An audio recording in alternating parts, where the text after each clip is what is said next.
हरे कृष्ण, जय माता दी। आप सभी का दिन शुभ हो।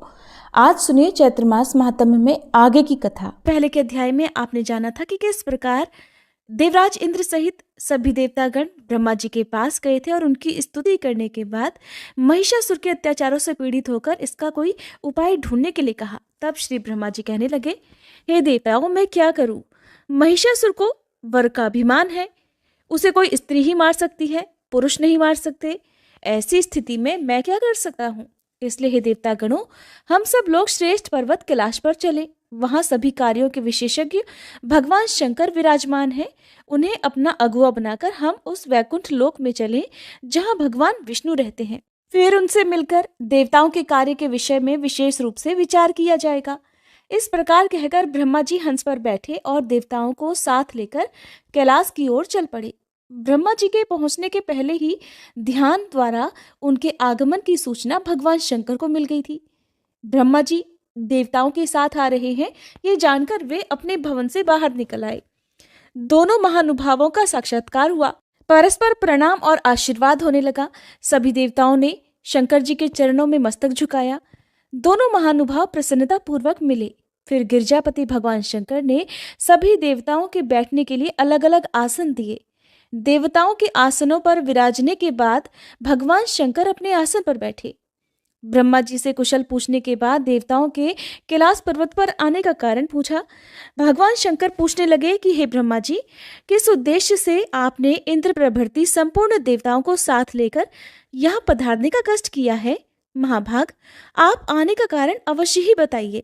तब ब्रह्मा जी बोले, हे महादेव, स्वर्ग में निवास करने वाले इन इंद्रादि समस्त देवताओं को महिषासुर महान क्लेश पहुंचा रहा है। उसके भय से डरकर ये बेचारे पर्वतों की खोह में घूम रहे हैं। महिषासुर तथा अन्य भी बहुत से दैत्य देवताओं के शत्रु बने हुए हैं। इस समय यज्ञ में उन्हीं को भाग मिल रहा है, इसलिए उनसे पीड़ित होकर ये सभी लोपाल आपकी शरण में आए हैं। हे शंभु, आपके भवन पर इसी गुरुतर कार्य के लिए मेरे साथ इन देवतागणों का आना हुआ है। हे सुरेश्वर, आप इनके कार्य के विषय में जो भी आपको उचित लगता हो वैसी व्यवस्था करने की कृपा करें, क्योंकि हे भूत भावन, संपूर्ण देवताओं के कार्य का भार आप पर है। व्यास जी कहते हैं, ब्रह्मा जी के वचन सुनकर भगवान शंकर का मुखमंडल मुस्कान से भर गया। अत्यंत मधुर वाणी में वे श्री ब्रह्मा जी से कहने लगे, विभो, ये आपकी ही तो करामात है। आपने ही तो उस महिषासुर को वरदान दे रखा है। भला इससे बढ़कर देवताओं के लिए अनिष्टप्रद कार्य कौन सा हो सकता है? भला कौन ऐसी सुयोग्य स्त्री है जो अभिमान में चूर रहने वाले इस दानव को मार सके? संग्राम में पैर रखने के योग्य ना तो मेरी पत्नी है और ना आपकी ही। महाभाग्यवती ये देवियां अगर युद्ध के मैदान में चली भी जाएं तो फिर युद्ध में सफलता किस प्रकार प्राप्त कर सकेंगी? महाभागा इंद्राणी को भी युद्ध की कला ज्ञात नहीं। दूसरी किसी स्त्री में इतनी शक्ति है जो इस मदोन्मत्त दुष्ट दानव को मार सके। इसलिए मेरे मन में तो हे ब्रह्मा जी यही विचार उठता है कि हम लोग इसी क्षण भगवान श्री विष्णु के पास चलें और उनकी स्तुति करके देवताओं का कार्य सिद्ध करने के लिए उन्हीं को बार बार प्रेरित किया जाए, क्योंकि सभी कार्यों को सिद्ध करने वाले बुद्धिमानों में सर्वप्रथम स्थान उन्हीं का है। उनसे मिलकर ही कार्य के संबंध में विचार करना उचित होगा। वे किसी प्रपंच से अथवा बुद्धि से कार्य सिद्ध होने का साधन प्रस्तुत कर देंगे। व्यास जी कहते हैं, भगवान शंकर की ऐसी बात सुनकर श्री ब्रह्मा, देवराज इंद्र आदि देवताओं ने उनका अनुमोदन किया। फिर तुरंत जाने के लिए वे सब लोग उठ खड़े हुए। भगवान शंकर ने भी उनका साथ दिया। अपने अपने वाहनों पर सवार होकर वे वैकुंठ लोक को चल पड़े। उस समय कार्य में सफलता की सूचना देने वाले अनेकों शुभ शकुन उन्होंने मार्ग में देखे। इसकी सूचना देने वाला कल्याणमय वायु उत्तम गंध फैलाता हुआ बहने लगा। रास्ते में जाते हुए जहां तहां पवित्र पक्षी उत्तम बोली बोलते हुए मिले। आकाश निर्मल हो गया, दिशाएं स्वच्छ हो गईं। इस प्रकार देवताओं की यात्रा काल में मानो सभी शुभ योग सुलभ हो गए। श्री व्यास जी कहते हैं, इसके बाद सभी देवता शीघ्र ही वैकुंठ लोक पहुंच गए। वैकुंठ भगवान विष्णु का परम प्रिय दिव्य धाम है। वहां संपूर्ण शोभाओं से संपन्न भगवान का दिव्य भवन है। दिव्य सरोवर उसकी अनुपम शोभा बढ़ा रहे हैं। उस भवन के चारों ओर दिव्य चंपा, अशोक, कहार, पारिजात, वकुल, मालती, आम आदि पुष्पों के वृक्ष विराजमान हैं। जिनमें कोकिलाएं कूक रही हैं, मोर नाच रहे हैं और भंवरे गुंजार कर रहे हैं। ऐसे दिव्य उपवनों द्वारा भवन सुसज्जित है। नंद और सुनंद आदि पार्षद भगवान के अनन्य भक्त हैं। उनके द्वारा श्रीहरि की स्तुति हो रही है। वहां अन्य भी बहुत से विशाल भवन हैं। उनमें स्वर्ण और मणियां जड़े हुए हैं, चित्रकारियां की हुई हैं। वे सुंदर भवन इतने ऊंचे हैं मानो आकाश को छू रहे हों। उन महलों से भगवान का भव्य भवन बिल्कुल सटा हुआ है। वहां दिव्य गंधर्व गान कर रहे हैं। मन को मुग्ध करने वाले किन्नर मीठे स्वर में आलाप कर रहे हैं। इसलिए भगवान विष्णु के भवन की अनुपम शोभा हो रही है। शांत स्वभाव वाले आदरणीय वेद पाठी मुनिगण सूक्तों का उच्चारण करके भगवान की स्तुति में लीन है। इससे भगवान श्री विष्णु का वह दिव्य भवन महान शोभा पा रहा है। उस समय जय और विजय नामक दो द्वारपाल हाथ में सोने की छड़ी लेकर पहरा दे रहे थे। श्री विष्णु भवन पर पहुंचते ही पहले वे ही मिले। तब देवताओं ने उनसे कहा कि तुम दोनों में से कोई भी एक व्यक्ति भगवान विष्णु के पास जाकर उन्हें सूचना दे कि आपके दर्शनों की इच्छा से श्री ब्रह्मा और रुद्र प्रभृति देवता आकर आपके द्वार पर ठहरे हुए हैं। व्यास जी कहते हैं, वहां पधारे हुए देवताओं की बात सुनकर विजय ने उन्हें प्रणाम किया और तुरंत भगवान विष्णु के पास जाकर वे नमस्कार पूर्वक कहने लगे, दैत्यों का दमन करने वाले देवाधिदेव प्रभु, इस समय सभी देवता आपके द्वार पर ठहरे हुए हैं। श्री ब्रह्मा, रुद्र, इंद्र, वरुण, अग्नि, यमराज प्रभृति समस्त देवता आपके दर्शन करने के लिए विशेष उत्सुक हैं प्रभु। वे सब वैदिक मंत्रों का उच्चारण करके आपकी स्तुति कर रहे हैं। व्यास जी कहते हैं, विजय की बात सुनकर रमापति भगवान विष्णु उसी क्षण अपने भवन से बाहर निकले। बड़े उत्साह के साथ उन्होंने देवताओं से भेंट की। उस समय देवतागण थके मांदे द्वार पर खड़े हुए थे। उनके मन में दुख की तरंगें उठ रही थी। भगवान विष्णु ने प्रेम की सरस दृष्टि से देखकर उन्हें प्रसन्न किया। तब दैत्यों को मारने वाले वेद वर्णित देवाधिदेव भगवान विष्णु को सभी देवताओं ने प्रणाम किया और उनकी स्तुति करने लगे। देवतागण बोले, हे देवेश्वर जगत प्रभु, सृष्टि स्थिति और संहार की लीला करने वाले हे दया सिंधु महाराज, हम शरणागतों की रक्षा करने की कृपा कीजिए। भगवान विष्णु ने कहा, सभी देवतागण आसनों पर बैठ जाएं और अपनी कुशल बतलाएं। सबके एक साथ यहाँ पधारने का क्या प्रयोजन है? आप लोग इतने चिंतित क्यों हैं? क्यों सबके मुखों पर उदासी छाई हुई है? श्री ब्रह्मा और शंकर जी के साथ रहने पर भी आपकी ये दयनीय स्थिति कैसे हो रही है? अब शीघ्र अपना कार्य बतलाइए। तब देवतागण बोले, महाराज, दुराचारी महिषासुर हमें महान कष्ट पहुंचा रहा है। उस पर किसी का कोई वश नहीं चलता। वो पापी बड़ा ही दुष्ट है। वरदान पा जाने के कारण अत्यंत अभिमान में भर गया है। यज्ञ में ब्राह्मणों द्वारा दिए हुए भाग भी अब वही खा लेता है। हम सभी देवता अत्यंत आतुर और भयभीत होकर पर्वतों की कंदराओं में फटकते फिर रहे हैं। मधुसूदन, श्री ब्रह्मा जी के वरदान के प्रभाव से यह दानव महान अजेय बन गया है।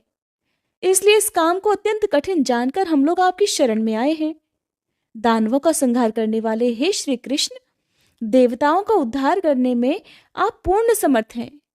कोई भी दानवी माया आपसे छिपी नहीं है। इसलिए महिषासुर को मारने का आप ही कोई प्रबंध कीजिए। ब्रह्मा जी ने उसे वर दे दिया है कि पुरुष मात्र से तुम अवध्य रहोगे। अगर किसी स्त्री के द्वारा उसके वध की कल्पना की जाए तो यह सर्वथा असंभव लग रहा है, क्योंकि किस स्त्री में ऐसी शक्ति है जो युद्ध में उस दुष्ट को मार सके? वह महिषासुर नीच तो था ही, वरदान के प्रभाव से हे प्रभु उसकी उच्छृंखलता और भी बढ़ गई है। भगवती पार्वती, लक्ष्मी, शची अथवा शारदा, इनमें कौन है जो इस दुष्ट को मारने में समर्थ हो सके?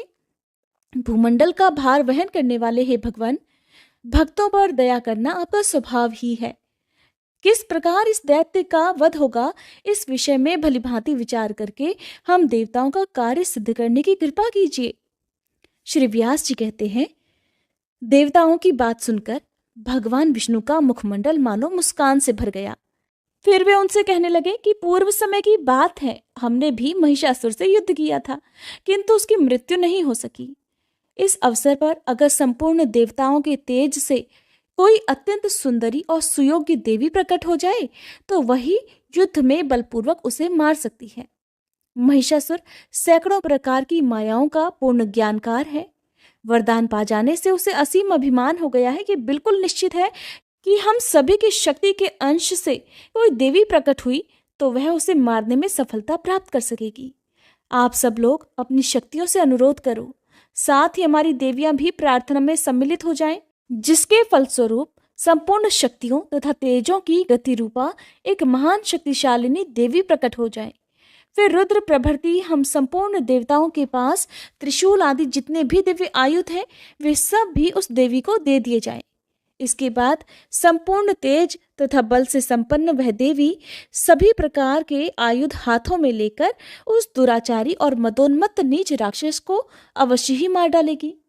व्यास जी कहते हैं, देवाधिदेव भगवान विष्णु के ऐसे वचन समाप्त होते ही श्री ब्रह्मा जी के शरीर से स्वयं एक महान तेजपुंज प्रकट हो गया। वह अत्यंत प्रकाशमान तेज बड़ा ही दुस्सह था। उसकी आकृति लाल थी। पद्मराग मणि की तुलना करने वाले उस तेज के सभी अवयव अत्यंत सुंदर थे। उसमें कुछ शीतलता थी और वह उष्ण भी था। अनेकों किरणें इसकी शोभा बढ़ा रही थी। महाराज, इसके बाद भगवान शंकर के शरीर से एक अद्भुत और दिव्य विशाल तेज प्रकट हुआ। गौर वर्ण से शोभा पाने वाला वह तीक्ष्ण तेज अत्यंत भयंकर लग रहा था। उस पर किसी के नेत्र ठहर ही नहीं पाते थे। दैत्यों के लिए तो वह महान भयंकर और देवताओं के लिए बड़ा सुखकारक प्रकट हुआ। इस प्रकार उसकी आकृति बहुत विकराल थी, मानो तमोगुण से ओतप्रोत कोई दूसरा पर्वत ही वहां प्रकट हो गया हो। इसके बाद भगवान श्री विष्णु के शरीर से एक दूसरी तेजोराशि सामने आई।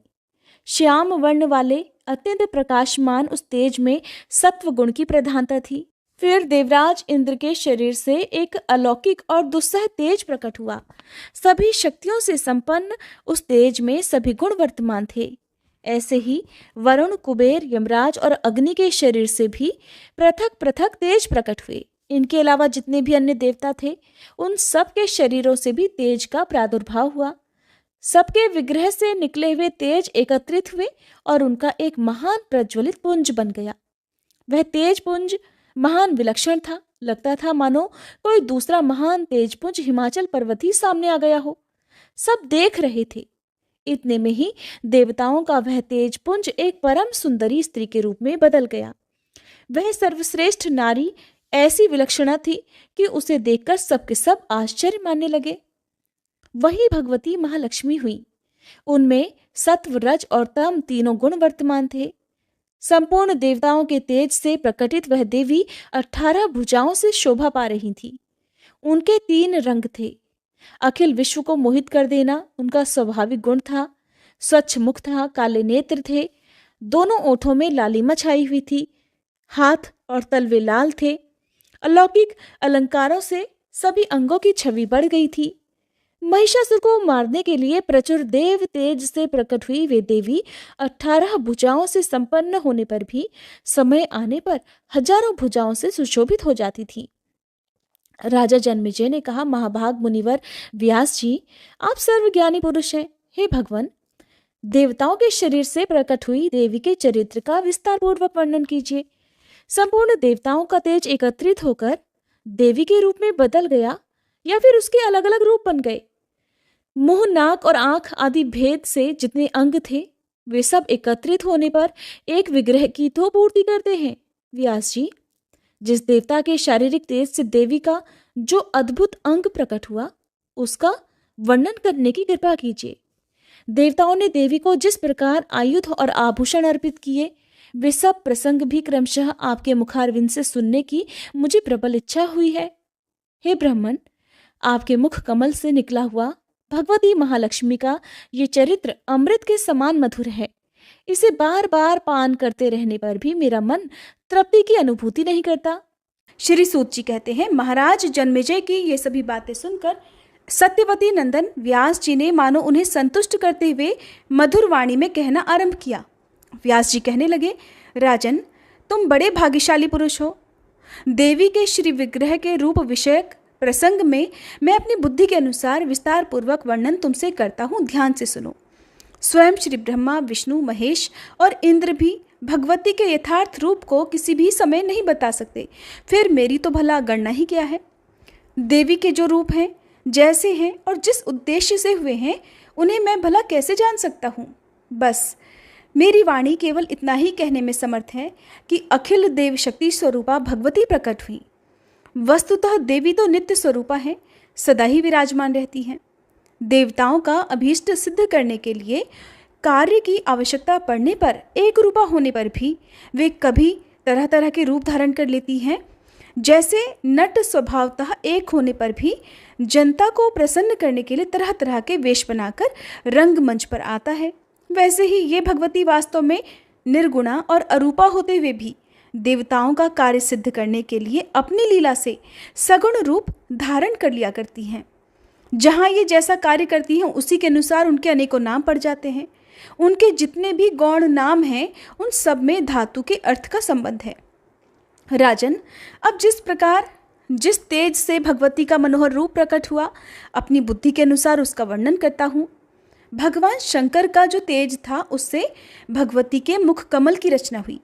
श्वेत वर्ण से सुशोभित वह मुख कमंडल अत्यंत विशाल और मनोहर आकृति वाला हुआ।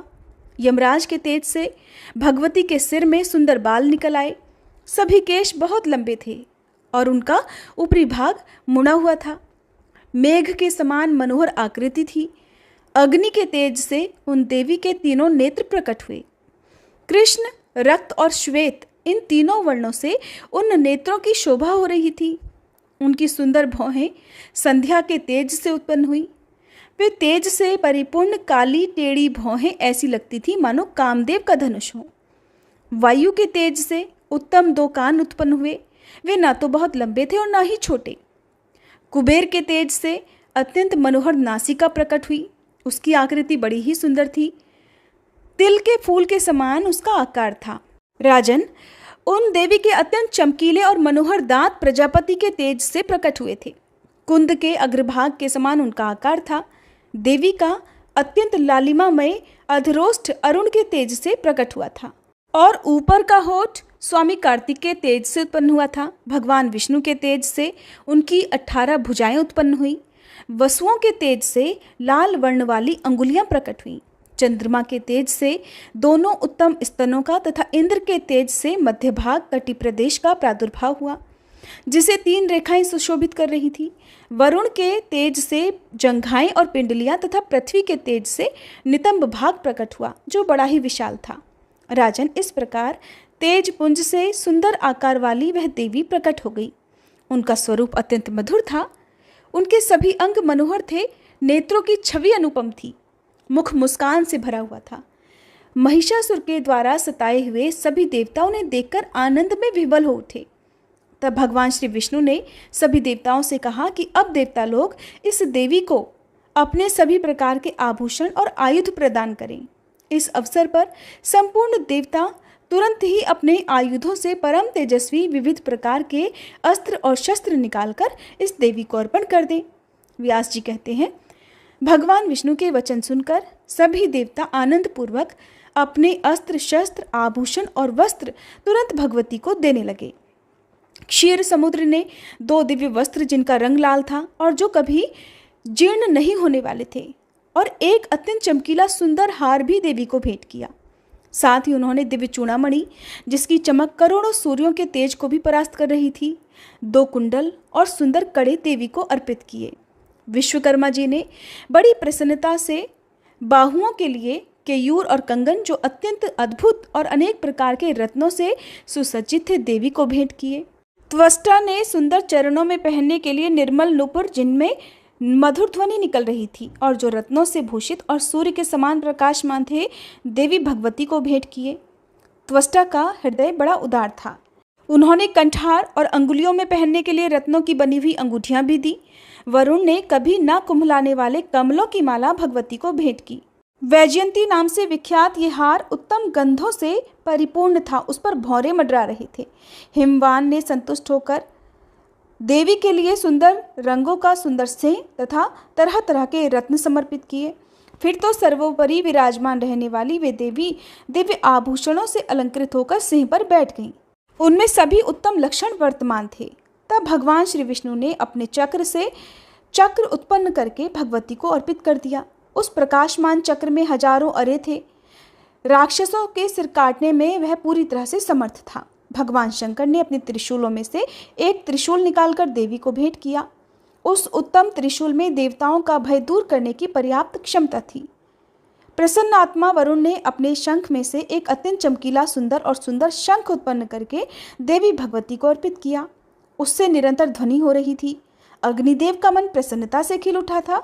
उन्होंने एक शक्ति तथा दानवी सेना का संहार करने में कुशल एक सुंदर शतघ्नी देवी भगवती के सामने उपस्थित करी।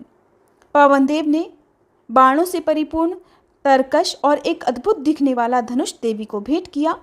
यह धनुष अत्यंत दुर्धर्ष था। उसकी टंकार बहुत ही तीखी थी।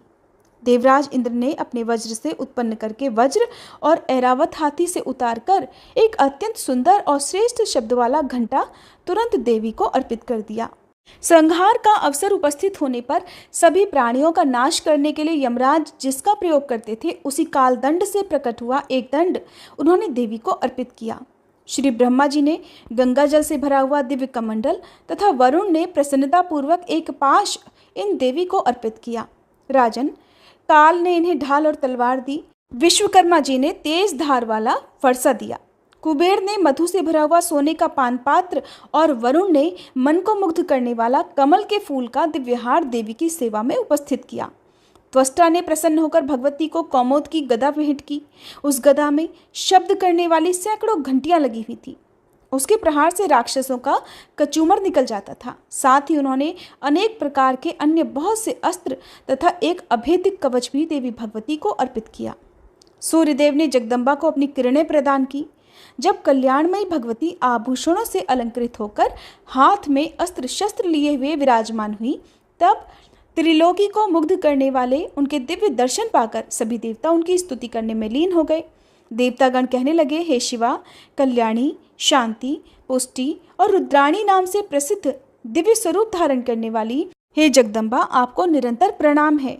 जो कालरात्रि, इंद्राणी, सिद्धि, बुद्धि, वृद्धि तथा वैष्णवी नाम से विख्यात हैं, उन भगवती अम्बा को निरंतर नमस्कार है। जो पृथ्वी के भीतर व्याप्त हैं, किंतु पृथ्वी जिन्हें जान नहीं सकती, तथा जो पृथ्वी के अंतर में विराजमान होकर सदा शासन करने में संलग्न हैं, उन भगवती परमेश्वरी को हम प्रणाम करते हैं। जो माया के अंदर प्रविष्ट होते हुए भी उससे अज्ञात हैं तथा अंतःकरण में रहकर उसे प्रेरणा करने में उद्यत रहती हैं, उन कल्याण स्वरूपिणी अजन्मा भगवती जगदम्बा को हम प्रणाम करते हैं। माता, शत्रु से हम महान दुखी हैं। आप कल्याणदायिनी बनकर हमारी रक्षा कीजिए। अत्यंत दुराचारी महिषासुर को अपने तेज से मोहित करके उसे परास्त करने का शीघ्र ही कोई प्रबंध कीजिए। देवी, उस नीच, मायावी, भयंकर और अभिमान में चूर रहने वाले दानव को केवल कोई स्त्री ही मार सकती है। यह मूर्ख अनेक प्रकार के वेश बनाकर सभी देवताओं को कष्ट पहुंचाया करता है। भक्तों पर कृपा करने वाली देवी, इस अवसर पर सभी देवताओं के लिए केवल आप ही शरण हैं। आपको नमस्कार है। दानव द्वारा सताए गए हम देवताओं की आप रक्षा कीजिए। व्यास जी कहते हैं, इस प्रकार देवताओं की स्तुति करने पर संपूर्ण सुख प्रदान करने वाली महादेवी का मुख मंडल प्रसन्नता से खिल उठा। देवताओं के प्रति वे मंगलमय वचन कहने लगी कि हे देवताओं, अब उस मूर्ख महिषासुर से आप निडर हो जाइए। मैं शीघ्र ही उस अज्ञानी अभिमानी दैत्य को संग्राम में मार डालूंगी। व्यास जी कहते हैं, देवताओं से ऐसा कहकर अत्यंत स्पष्ट स्वर में देवी बड़े जोर से हंस पड़ी। फिर वे बोली, भ्रम और मोह से युक्त ये कैसा विचित्र जगत है। आज सभी देवता महिषासुर से अत्यंत भयभीत हो रहे हैं। इनका कलेजा थर्रा उठा है। आदरणीय देवताओं, प्रारब्ध बड़ा ही घोर और दुर्जय है, क्योंकि काल और कर्ता होने का सौभाग्य उसी को प्राप्त है। उसी के विधानानुसार सुख और दुख प्राप्त होते हैं। इस प्रकार कुछ हंसकर बात करने के बाद देवी ने अट्टहास भरे उच्च स्वर से गर्जना की। उस महान भयंकर शब्द को सुनकर दानव डर गए। उस अद्भुत शब्द से पृथ्वी कांप उठी। सभी पर्वत डोलने लगे। गंभीर समुद्र में तरंगे उठने लगी। उस गर्जना के प्रभाव से सुमेरु पर्वत अपने स्थान से खिसक पड़ा। सभी दिशाएं भीषण ध्वनि से गूंज उठी। उस गगन भेदी उच्च ध्वनि को सुनकर दानवों के सर्वांग में भय व्याप्त हो गया। देवताओं को अपार हर्ष हुआ। देवी आपकी जय हो, आप हमारी रक्षा करें। इस प्रकार वे सब के सब देवी से प्रार्थना करने लगे। मद में चूर रहने वाले महिषासुर ने भी वह भीषण गर्जना सुनी तो वह क्रोध से तिलमिला उठा। शंकित होकर उसने उपस्थित दानवों से पूछा कि ये क्या हो रहा है, और इस प्रकार आज्ञा दी कि इस विशिष्ट ध्वनि के विषय में जानकारी प्राप्त करने के लिए दूत अभी जाएं, पता लगाएं कि अत्यंत कठोर और कान के पर्दों को फाड़ने की क्षमता रखने वाला ये शब्द किसके मुख से निकला है। ऐसी गर्जना करने वाला देवता अथवा दानव जो कोई भी हो, दूत उस दुष्ट को पकड़कर तुरंत मेरे पास लेकर आए। वह महान नीच और अभिमानी है, तभी तो इस प्रकार गर्जना कर रहा है। मैं उसे मृत्यु के मुख में झोंक दूंगा। निश्चय ही उस मूर्ख की आयु समाप्त हो गई है। अब मेरे हाथ वह यमराज के द्वार जाना चाहता है। देवता तो कभी के परास्त हो गए थे। भय से उनका कलेजा कांप उठा था, इसलिए वे तो ऐसी गर्जना नहीं कर सकते। जिन्होंने मेरी अधीनता स्वीकार कर ली, उन दानवों का ये काम हो ये भी असंभव है। फिर किस मूर्ख ने ऐसा दुस्साहस किया है? क्यों ऐसी गर्जना हुई? इस विषय की पूरी जानकारी प्राप्त करके दूत तुरंत मेरे पास लौट कर आए। तब मैं जाकर व्यर्थ परिश्रम करने वाले उस दुराचारी को मार डालूंगा। व्यास जी कहते हैं, महिषासुर के इस प्रकार आज्ञा देने पर दूत भगवती जगदम्बिका के पास जा पहुंचे। देवी के सर्वांग अत्यंत मनोहर थे। 18 भुजाएं थी। उनका दिव्य विग्रह संपूर्ण आभूषणों से सुसज्जित था। उनमें सभी उत्तम लक्षण विद्यमान थे। उन कल्याणमयी देवी ने हाथों में श्रेष्ठ आयुध धारण कर रखे थे। वे हाथ में पान पात्र लेकर निरंतर मधु पी रही थी। भगवती की ऐसी झांकी देखकर दूत डर गए। उनके सर्वांग में त्रास छा गया। अत्यंत शंकित होकर वे वहां से तुरंत ही लौट पड़े और जल्दी जाकर महिषासुर के सामने उपस्थित होकर उन्होंने गर्जना करने का कारण भी व्यक्त करना आरंभ कर दिया। दूत इस प्रकार महिषासुर से बोले कि हे दानवेश्वर, कोई एक सुंदर स्त्री दिखाई दे रही है। उस देवी के सर्वांग तारुण्य से खिल उठे हैं। उसने संपूर्ण अंगों में आभूषण धारण कर रखे हैं। अखिल रत्न उसके शरीर की शोभा बढ़ा रहे हैं। उसका तो विलक्षण रूप है। ना तो वह मानवी जान पड़ती है और ना ही आसुरी। उस श्रेष्ठ स्त्री की 18 भुजाएं हैं। हाथों में अस्त्र शस्त्र लेकर वह विशाल सिंह पर सवार है। उसके सभी अंगों से अभिमान टपक रहा है। हमारे देखने में वही ऐसी गर्जना कर रही है। इच्छानुसार वह मधु का पात्र उठाकर अपने मुंह में उड़ेला करती है। हमारी समझ से उसका तो अभी विवाह भी नहीं हुआ है। देवता बड़े उत्साह के साथ आकाश में स्थित होकर उसकी स्तुति कर रहे हैं और वे कहते हैं कि देवी आपकी जय हो, आप हमारी रक्षा करें और शत्रु को परास्त कर दें। प्रभु, मैं ये नहीं जान सका कि वह श्रेष्ठ स्त्री कौन है और किसके साथ उसका विवाह हुआ है। इस सुंदरी के यहाँ आने का क्या कारण है और वह क्या चाहती है। उसके शरीर से इतना प्रकाश निकलकर फैल रहा है कि उधर ताकने में भी हम असमर्थ हो गए थे। उसके सभी श्रृंगार वीर रस के हैं। उसका मुख मुस्कान से भरा है। अद्भुत रस वाली वह सुंदरी नारी बड़ी भयानक लग रही है। उसका ऐसा रूप देखकर हम तो बिना बात किए ही वापस लौट आए हैं। राजन, हम आपके आज्ञाकारी हैं। अब इसके बाद हमें क्या करना चाहिए, आज्ञा दीजिए। तब महिषासुर ने अपने मंत्री से कहा कि वीर, तुम मेरे प्रधानमंत्री हो। आदेशानुसार सेना लेकर जाओ। साम दाम आदि उपायों का उपयोग करके उस सुंदर मुख वाली स्त्री को यहाँ लाने का प्रबंध करो। अगर साम और दाम से वह नहीं आना चाहती तो तीसरे अस्त्र यानी दंड का भी प्रयोग किया जा सकता है। इतना करना कि उसे चोट न पहुँचे।